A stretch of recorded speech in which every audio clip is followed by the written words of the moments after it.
Hello hello hello hello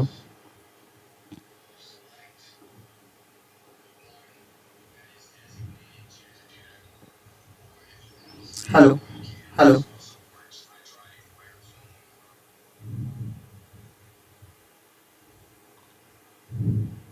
पुढ्यापर्यंत येत असेल. आजच्या या ऑनलाईन क्लासला थोडासा उशीर झाला म्हणून क्षमा असावी, कारण थोडा टेक्निकल प्रॉब्लेम येत असतो. कारण हा जो सेटअप असतो तो सेटअप करण्यासाठी भरपूर उशीर लागतो.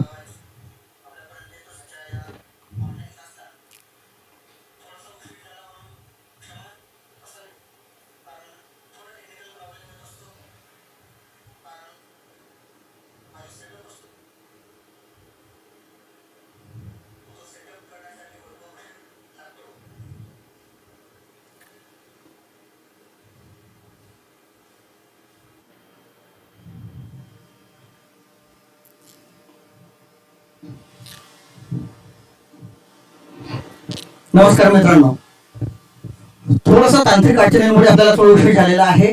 चला आता वेळ वाया न घालता आपण आपल्या क्लासला आपण सुरुवात करूया. मित्रांनो, आज अतिशय महत्वाचा असा एक टॉपिक मी घेऊन आलोय आपल्या समोर, की असा टॉपिक की जो आपल्याला आवश्यक आहे. जर आपल्याला इंग्रजी शिकायची असेल तर हा टॉपिक आपल्याला समजलाच पाहिजे. It is most important to learn this topic if you want to learn English language. तर इंग्रजी भाषेत काय मित्रांनो, मराठी हिंदी इंग्रजी कोणत्याही भाषा शिकताना त्याचे काळ कसे असतात, त्याचा उपयोग कुठे करतात, केव्हा करतात, कसा करतात, हे जर आपल्याला समजलं नाही तर आपण ती भाषा चांगल्या प्रकारे शिकू शकत नाहीत. तर मित्रांनो, आपण मराठी बोलतो, मराठी बोलताना सुद्धा आपण काळाचा उपयोग करीत असतो, परंतु त्याचा आपण अभ्यास जरी केलेला नसेल तरी अप्रत्यक्षपणे आपण त्या काळाचा उपयोग करीत असतो. And you know, English is a foreign language, and if you want to learn a foreign language you have to study grammar rules. आणि जर तुम्हाला एखादी विदेशी भाषा शिकायची असेल तर ते त्यासाठी आपल्याला टेन्स हे समजून घेणं आवश्यक असतं. तर मित्रांनो, टेन्स काय असतात ते आपण बघणार आहोत अगदी सोप्या भाषेमध्ये, की या आपल्या ऑनलाईन क्लासला अगदी प्राथमिक विद्यामंदिराचे किंवा प्राथमिक स्तराचे जे विद्यार्थी आहेत ते सुद्धा आहेत, आणि वरिष्ठ म्हणजे कॉलेजला महाविद्यालयाचे जे विद्यार्थी आहेत ते सुद्धा आहेत. तर सर्वांनाच उपयोगी असेल असं आपण आजच्या हा सेशन, आजच्या या ऑनलाईन क्लासला आपण माहिती बघणार आहोत.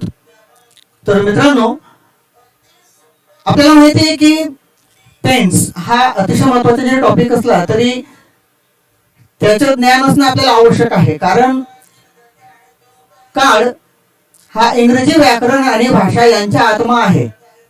आपण असं म्हणू शकतो, it is the soul of a language. काळाशिवाय आपल्याला ग्रामर येत नाही, काळाशिवाय वाक्यरचना येत नाही, वाक्यरचनेशिवाय इंग्रजी नसते. आणि सध्याच्या आपल्या कॉम्प्युटर आणि इंटरनेटच्या युगामध्ये इंग्रजी शिवाय आधुनिक जग नाही. मित्रांनो, आपण कुठेही गेलात इंग्रजी आपल्याला आवश्यकच आहे. आणि आपल्याला जर इंग्रजी शिकायची असेल तर त्यासाठी काळ शिकणं अतिशय आवश्यक आहे. आणि काळांची जी काही विविध प्रकारची माहिती आहे ती आपण या सेशन मध्ये बघणार आहोत. वास्तविक बघता काळ शिकणे हे अर्ध्या तासात, एका तासात शक्य नाही. म्हणून आपण वेगळे वेगळे पार्ट मध्ये आपण हे बघणार आहोत. आजच्या पहिल्या पार्ट मध्ये आपण टेन्स काय असतात आणि त्यांचा उपयोग कुठे केला जातो, मराठीमध्ये सुद्धा आपण जे काही टेन्स वापरतो ते कसे असतात हे आपण सर्व जाणून घेणार आहोत. थोडक्यात आपण एक बेसिक माहिती आपण या ठिकाणी घेणार आहोत आणि स्टेप बाय स्टेप, पायऱ्या पायऱ्यांनी आपण पुढे जाणार आहोत. तर मित्रांनो, टेन्स म्हणजे काय, तर टेन्स मीन्स टाइम. अगदी सोप्या भाषेत आपण सांगू शकतो, टेन्स मीन्स टाइम. काळ म्हणजे वेळ आहे की नाही सोपं. काळ म्हणजे वेळ. आता we may define tense as that form of verb which shows the state of an action or event. आणि या टेन्स शिकत असताना आपल्याला क्रियापदांची जी काही रूप असतात ती समजून घेणं सुद्धा आवश्यक असतात, कारण आपल्याला इंग्रजीमध्ये जे काही वर्ब फॉर्म असतात प्रत्येक काळामध्ये वेगळ्या वेगळ्या प्रकारची वर्ब फॉर्म्स आपण वापरत असतो आणि ती वर्ब फॉर्म्स कोणती असतात, कशी असतात ते आपण या ठिकाणी बघणार आहोत.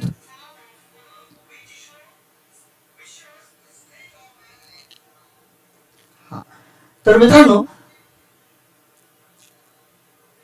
काळ जे आहेत ते एकूण 3 आहेत आपल्याला माहिती आहेत. आणि ते 3 काळ कोणते, आपल्या मराठीमध्ये सुद्धा सेम तेच काळ आहेत जे इंग्रजीमध्ये आहेत.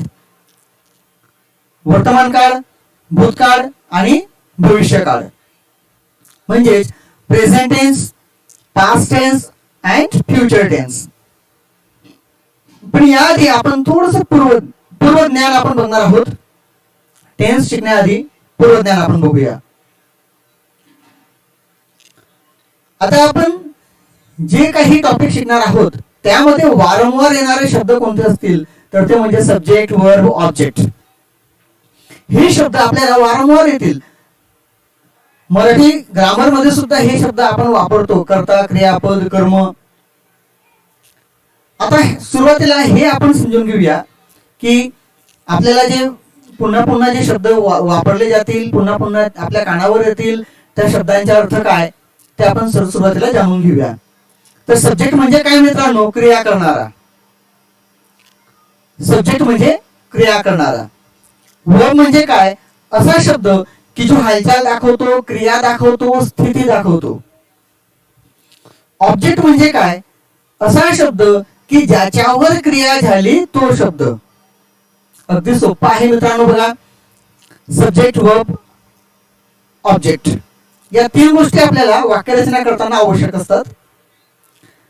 Present tense, past tense, future tense या 3 काळांमध्ये आपण ते वापरणार आहोत शिकत असताना.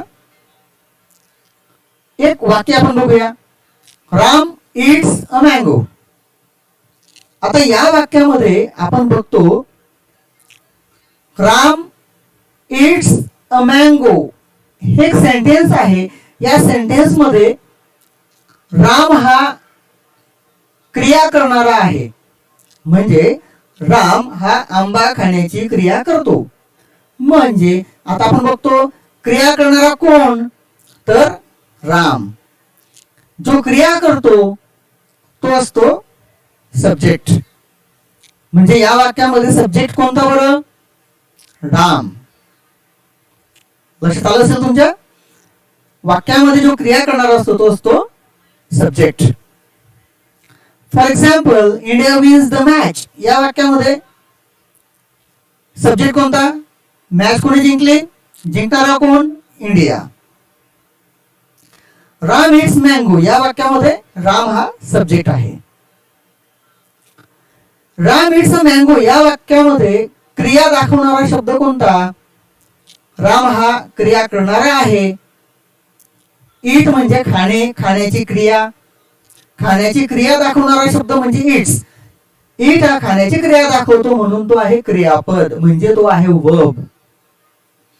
क्रिया करणारा सब्जेक्ट, क्रिया काय करतो, कोणती क्रिया करतो तो दाखवणारा शब्द म्हणजे इट्स, म्हणजे वर्ब. आणि खाण्याची क्रिया कशावर झाली, मँगो. मग ज्याच्यावर क्रिया झाली तो शब्द म्हणजे ऑब्जेक्ट, तो शब्द म्हणजे कर्म. मित्रांनो, आपण या ठिकाणी अतिशय सोप्या पद्धतीने बघितलं सब्जेक्ट म्हणजे काय, वर्ब म्हणजे काय आणि ऑब्जेक्ट म्हणजे काय. क्रिया करणारा सब्जेक्ट, क्रिया काय आहे तो दाखवणारा शब्द म्हणजे वर्ब, आणि ज्याच्यावर क्रिया झाली तो शब्द म्हणजे ऑब्जेक्ट. टेन्स शिकून घेत असताना या गोष्टी आपल्याला माहिती असणं आवश्यक आहे मित्रांनो, म्हणून आपण पूर्वज्ञानामध्ये हे सर्व पाहत आहोत. पुढची गोष्ट येते वर्ब फॉर्म. मित्रांनो, वर्ब फॉर्म्स यावरूनच आपल्याला काळ कळत असतो. इंग्रजीमध्ये क्रियापदांची रूप असतात, म्हणजे वर्ब फॉर्म्स असतात. ती वर्ब फॉर्म्स आपल्याला समजून घेणं अतिशय आवश्यक आहे. मग ती वर्ब फॉर्म्स कोणती आहेत ती आपण या ठिकाणी पाहणार आहोत. वर्ब फर्स्ट फॉर्म म्हणजे क्रियापदाचे पहिले रूप. आता वर्ब फर्स्ट फॉर्म हे एवढं मोठं नाव बोलण्यापेक्षा आपण त्याला अतिशय शॉर्टकट मध्ये बोलणार आहोत. V1 म्हणजे वर्ब फर्स्ट फॉर्म. V1 म्हणजे वर्ब फर्स्ट फॉर्म, क्रियापदाचे पहिले रूप. जेव्हा जेव्हा V1 वापरला जातो तेव्हा तेव्हा वाक्यामध्ये त, ता, तो, ती, ते असे शब्द येतात. जर आपण या ठिकाणी बघितलं प्ले, प्ले म्हणजे काय असा जर प्रश्न विचारला तर निश्चितच तुम्ही उत्तर काय देणार? खेळणे. प्ले म्हणजे खेळणे. तर मित्रांनो, प्ले म्हणजे खेळणे हा जो काही अर्थ आहे लक्षात घ्या मित्रांनो. प्ले हा शब्दाचा अर्थ खेळणे असा होत नाही, तर त्याचा अर्थ होतो खेळतो, खेळते, खेळतात. मग टू प्ले म्हणजे खेळणे आणि नुसता प्ले म्हणजे खेळतो, खेळते, खेळतात. लक्षात घ्या मित्रांनो, अतिशय महत्वाचा फरक आहे. टू प्ले म्हणजे खेळणे आणि फक्त प्ले म्हणजे खेळतो, खेळते, खेळतात. ईट खातो, खाते, खातात. टू ईट म्हणजे खाणे, ईट म्हणजे खाणे नाही. आपण लहानपणापासून जे काही शब्दार्थ पाठ करतो किंवा ऐकतो, प्ले म्हणजे खेळणे, ईट म्हणजे खाणे, स्पीक म्हणजे बोलणे, ने ने ने ने ने, इट इज रॉंग. जर त्याला टू लावलेला असेल म्हणजे इन्फिनिटिव्ह फॉर्म आपण त्याला म्हणतो, टू लावलेला असेल तर आपण म्हणू शकतो टू प्ले म्हणजे खेळणे, टू ईट म्हणजे खाणे, टू स्पीक म्हणजे बोलणे. आणि फक्त प्ले असेल तर खेळतो, खेळते, खेळतात. ईट असेल खातो, खाते, खातात. स्पीक असेल बोलतो, बोलते, बोलतात. डान्स नाचतो, नाचते, नाचतात. कम येतो, येते, येतात. गो जातो, जाते, जातात. फरक तुमच्या लक्षात आला असेल मित्रांनो. म्हणजे वर्ब फॉर्म आपण जे काही वापरतो त्या वर्ब फॉर्मच्या वापरताना मराठीमध्ये जो अर्थ होतो त्याच्या शेवटी त, ता, तो, ती, ते असे शब्द येतात. Okay, so verb first form. दुसरा क्रियापदाचे रूप आहे म्हणजे दुसरं रूप, आपण त्याला म्हणतो V2. अगदी शॉर्टकट मध्ये आपण काय म्हणतो? V2. वर्ब सेकंड फॉर्मला आपण शॉर्ट फॉर्म मध्ये काय बोलणार आहोत? V2. V2 म्हणजे क्रियापदाचे दुसरे रूप. जसं मराठीमध्ये बोलताना शब्दाच्या शेवटी, वाक्याच्या शेवटी ल, ला, लो, ली, ले किंवा च, चा, चो, ची, चे असे शब्द आलेत की समजून घ्यायचं की तो काळ त्या काळात वापरलेला वर्ब हा वर्ब सेकंड फॉर्म आहे. Verb second form. बोलतो, बोलते, बोलतात हा झाला वर्ब फर्स्ट फॉर्म. बोलला, बोलली, बोलले हा झाला वर्ब सेकंड फॉर्म.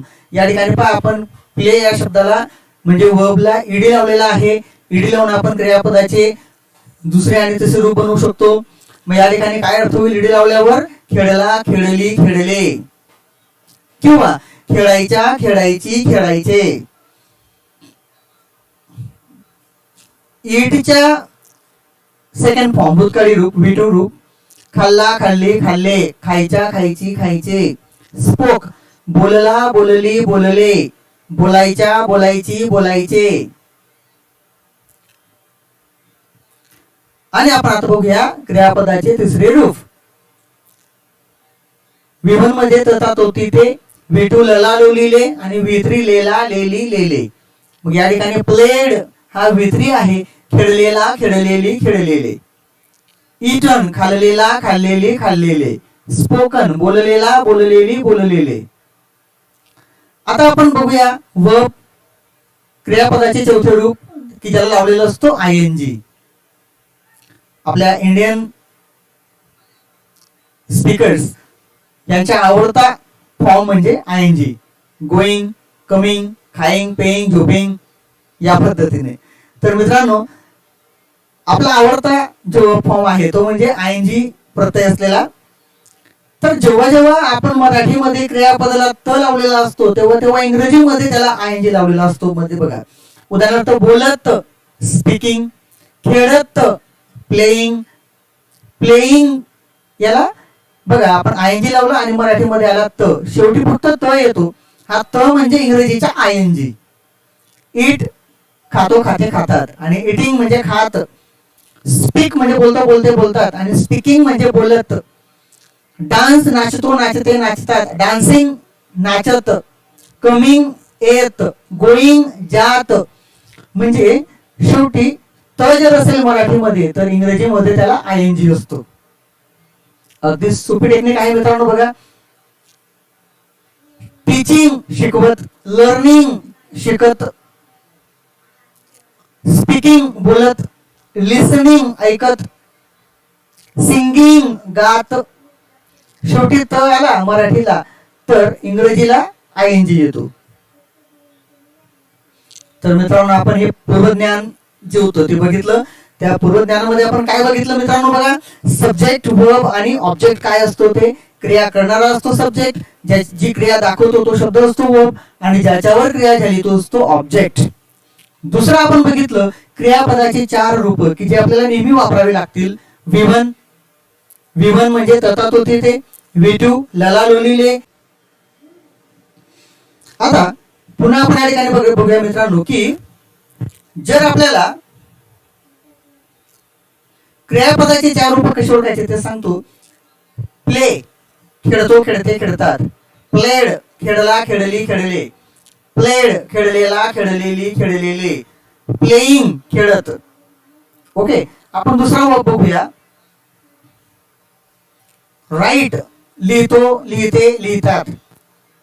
विटू रोट लिहिला लिहिली लिहिले. विद्री बघूया. रिटन लिहिलेला लिहिलेली लिहिलेले. आणि विफोर बघूया म्हणजे क्रियापदाचे 4थे रूप. रायटिंग म्हणजे लिहित. त्याच पद्धतीने आपण पुढच्या बघूया.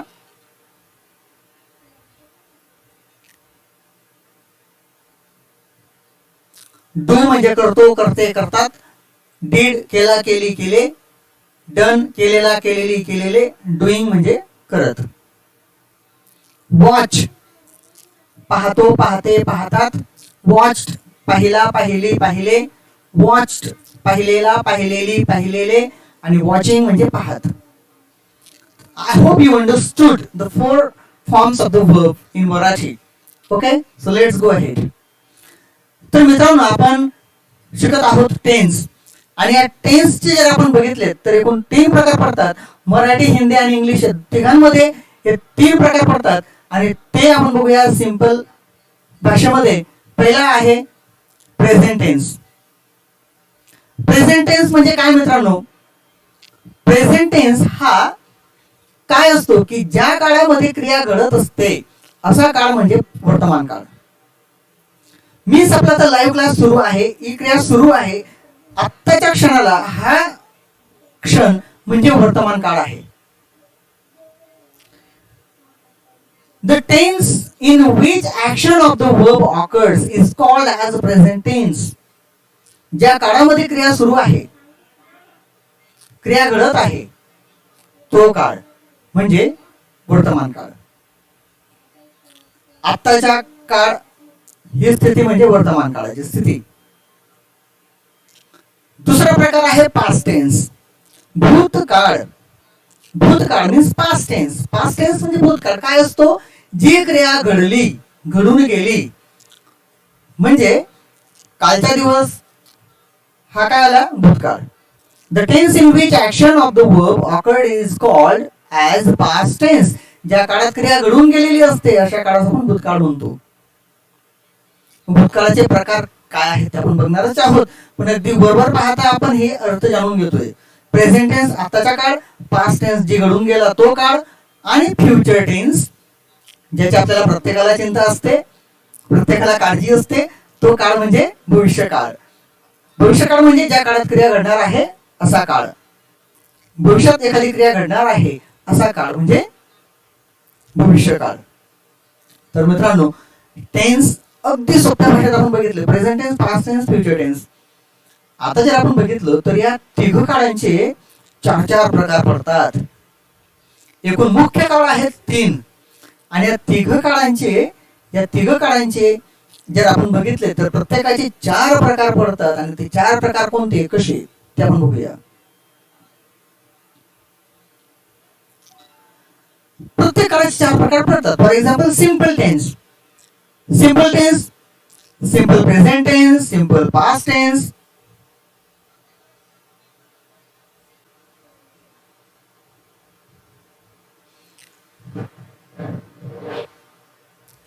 सिंपल टेन्सचे 3 प्रकार, simple present, simple past, simple future. कंटिन्युअसचे 3 प्रकार, present continuous tense, past continuous tense, future continuous tense. Perfect टेन्सचे पुन्हा 3 प्रकार, present perfect tense, past perfect tense आणि future perfect tense. Continuous perfect टेन्सचे पुन्हा 3 प्रकार, present perfect continuous tense, past perfect continuous tense, future perfect continuous tense. हे 4 लक्षात ठेवायचे मित्रांनो आपल्याला. सिंपल मध्ये काय करायचे आपण, आता ते 3 काळ ऍड करायचे, simple present, simple past, simple future. कंटिन्युअसला 3 जोडायचे, present continuous, past continuous, future continuous. परफेक्टला 3 जोडायचे, present perfect, past perfect, future perfect. आणि कंटिन्युअस परफेक्टला सुद्धा 3 जोडायचे, present perfect continuous, past perfect continuous, या पद्धतीने. म्हणजे 3 मुख्य काळ आणि त्याचे प्रत्येकी 4 उपकाळ, असे एकूण इंग्रजीमध्ये 12 काळांचा आपण अभ्यास करणार आहोत. हे 12 काळ कसे असतील ते आपण आधी मराठीत जाणून घेऊया. इंग्रजी शिकण्याआधी ते टेक्निक जे आहे मित्रांनो, कोणत्या काळात काय असतो, कसा असतो, ते जाणून घेणं अतिशय आवश्यक आहे. आणि ते जोपर्यंत आपल्याला समजत नाही तोपर्यंत आपण इंग्रजीचे काळ कुठे कसे वापरायचे ते जाणून घेऊ शकत नाहीत, ते आपण समजू शकत नाहीत. तर सुरुवातीला आपण बघूया सिंपल टेन्स. जी क्रिया नेहमी घडते तो काळ दाखवण्यासाठी सिंपल टेन्स वापरतात. उदाहरणार्थ, वर्तमानात नेहमी घडणारी क्रिया दाखवण्यासाठी सिंपल प्रेझेंट टेन्स वापरतात. भूतकाळातील नेहमी घडणारी क्रिया दाखवण्यासाठी सिंपल पास्ट टेन्स वापरतात. भविष्यातील नेहमी घडणारी क्रिया दाखवण्यासाठी सिंपल फ्युचर टेन्स वापरतात. अगदी सोपं आहे मित्रांनो. बघा, जर तुम्ही काळजीपूर्वक ऐकत असाल तर तुमच्या लक्षात येईल. वर्तमानात नेहमी घडणारी क्रिया सिंपल प्रेझेंट टेन्स, भूतकाळात नेहमी घडणारी क्रिया सिंपल पास्ट टेन्स, भविष्यात नेहमी घडणारी क्रिया म्हणजे सिंपल फ्युचर टेन्स. दुसरा, कंटिन्युअस टेन्स. क्रिया सुरू आहे, अपूर्ण आहे असं दाखवण्यासाठी हा काळ वापरत असतो. उदाहरणार्थ, आपला क्लास आता सुरू आहे म्हणजे हा टेन्स कोणता सुरू आहे, कोणता काळ आहे, कंटिन्युअस आहे. मग वर्तमानात ही क्रिया सुरू आहे म्हणजे प्रेझेंट कंटिन्युअस टेन्स आहे. लक्षात घ्या, आपला क्लास सुरू आहे, आपला क्लास सुरू आहे, चालत आहे, शिकत आहात, ऐकत आहात, व्हिडिओ बघत आहात, म्हणजे हा काळ आहे प्रेझेंट